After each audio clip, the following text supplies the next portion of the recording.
Sukkot is, I think, the happiest festival of the Jewish year. It's a harvest festival, so at this time we will be praying for rain, which we get most days anyway, so we probably won't have to pray that hard for that, I would have thought. We thank Hashem, or God, for everything that Hashem has given us. So we celebrate Sukkot by building a sukkah, which we have behind me. Sukkot is a celebration of the Jews escaping from Egypt and wandering in the desert for 40 years. They had to have somewhere to live, so they built these booths, and that is what we are celebrating. It is a hut that we build with wood, metal poles. You can make edible sukkahs. It symbolises the houses that our ancestors, the Israelites, built in the middle of the desert. Sukkot is when we build a sukkah and make and eat in it, and it lasts for 7 days. However, outside of Israel, many communities make it last for 8 days. This is to do with being absolutely sure of the starting timing by seeing the full moon. It's the same time in the Hebrew month. It's always around September, October. But why do we do Sukkot in the first place? Well, there's a number of reasons. It's a harvest festival. So the harvest would have come in and you need to celebrate. So when you see our sukkah, you'll see we always have fruit and vegetables hanging up in it. It's also a festival where we remember the journey of the children of Israel from Egypt to Israel, long time ago, recorded in our Bible, in our Torah. And it says there that the Israelites had to live in temporary structures, which they called Sukkot.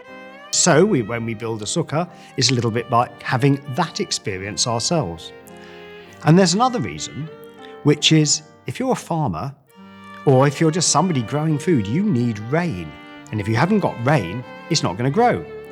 So this festival is also a festival where we begin to pray for rain.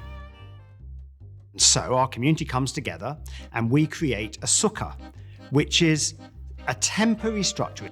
It can't be a permanent building, and it's got to be made, if we can, out of natural materials. And what we'll tend to do is take bits and bobs out of our garden and use them to make the sukkah look beautiful.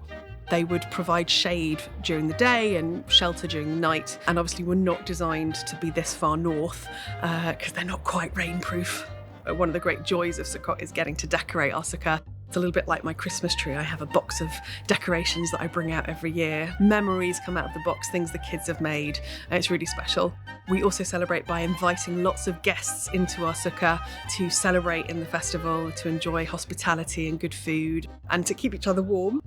Many people will sleep in the sukkah and literally barely walk out the sukkah unless they're going to work. This is important because it is a celebration. Yes, we're praying for rain because it's harvest. I've had many meals in a sukkah and got absolutely drenched.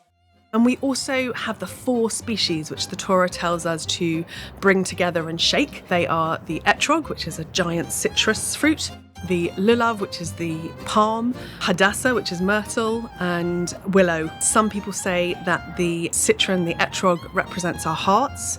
The palm represents our spine, which should be tall and proud. The hadass, the myrtle, represents eyes because the leaves are eye-shaped, and that we should look out on the world and see goodness before us. And the willow is the shape of our lips, so it represents our lips, that we should only speak goodness in the world. And of course, with the citron being our heart, that we should have a good heart in the world as we go into this new year. The etrog is really important because it's for someone who does good deeds and also knows about Torah, which is the Old Testament, if you like, the Jewish Bible.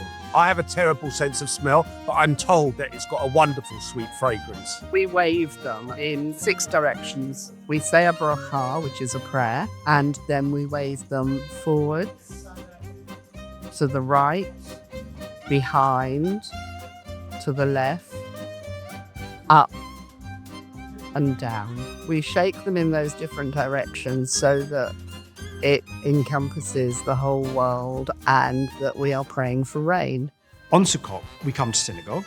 We'll do that on Sukkot evening, and we'll do that on Sukkot morning. We'll do that for 1 day. In some synagogues, they'll do that for 2 days. And It'll be a beautiful service, a lot of celebration. Everybody gets the chance to shake the lulav as we say the Psalms called the Hallel in the Bible. These are Psalms 113 to 118, very specific set of Psalms. And we know that Jews have been singing those Psalms on Sukkot for 2,000 years, maybe 3,000 years. It's a very celebratory service. And it finishes by going out into the sukkah for what we call kiddush, for a lovely special meal that we have together out in the sukkah. I think I have two favourite things about Sukkot. The first is the smell of the etrog, which is incredibly fragrant. If I could bottle it, I would spray it all over myself. And my second favourite thing is being able to decorate our sukkah with memories and joys that we've packed away each year and bring out again. My favourite part of Sukkot is when you go into the sukkah and eat food. My favourite part of Sukkot is eating all the tasty food. I like most about Sukkot decorating the sukkah because it's a really fun task and I do it with my family and it always ends up with a really pretty outcome, which is what I love the most. And then all the way through the festival of Sukkot, we'll continue waving the lulav. Often we'll have tea parties in the sukkah. Often schools come to visit our sukkah. And the sukkah will then be taken down. And that's it for the year.